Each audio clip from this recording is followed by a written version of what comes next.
Now, since the start of the war in the Middle East, Iran has been using mass-produced drones with deadly effect. The same weapons have been used for years in Ukraine. CBS News senior foreign correspondent Holly Williams recently traveled to Ukraine for 60 minutes to see how exactly drones have changed the game on the battlefield.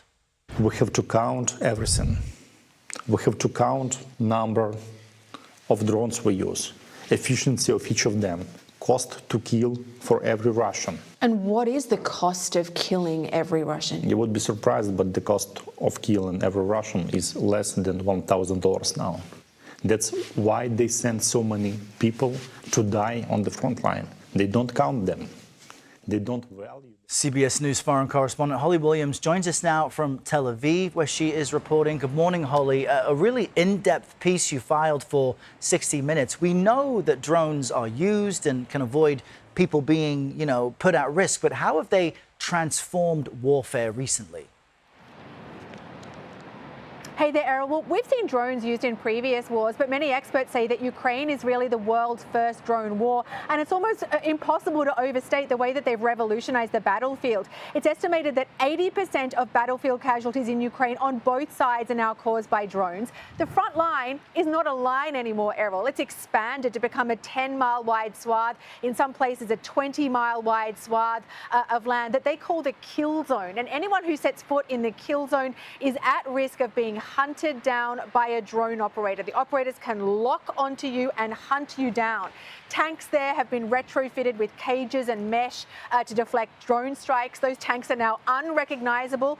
In Ukraine, they call them Frankenstein tanks. And roads close to their front line for miles on end are covered in netting to try and catch drones before they hit vehicles. It certainly looks like no other war zone that I have ever seen. It's also unleashed this amazing culture of innovation in Ukraine. The Ukrainians say they now make 95% of their own military drones. They say that the innovation cycle is 1 or 2 weeks. That's how long they have to adapt and make new products. There's a drone arms race with Russia. The Ukrainians have gone from making 2,000 drones a year to 4 million drones a year. And a lot of what they're making is cutting edge, not just flying drones, but sea drones that can take out Russian warships and ground drones that are doing extraordinary things. I mean, evacuating wounded soldiers, holding frontline positions single-handedly against a Russian assault. And we even recently saw a video of Russian soldiers, hands aloft, surrendering to a ground drone. One of the Ukrainian drone manufacturers that we filmed with, their slogan is "Let robots fight." And those sea drones, Holly, were quite remarkable. I think you had described it as looking like a fishing vessel. I mean, they're so nondescript. What then is the U.S. military learning from what the Ukrainians are doing? Well, Errol, we've been hearing from the U.S. military for months and even years that they're watching Ukraine very closely and learning a lot, especially when it comes to drones.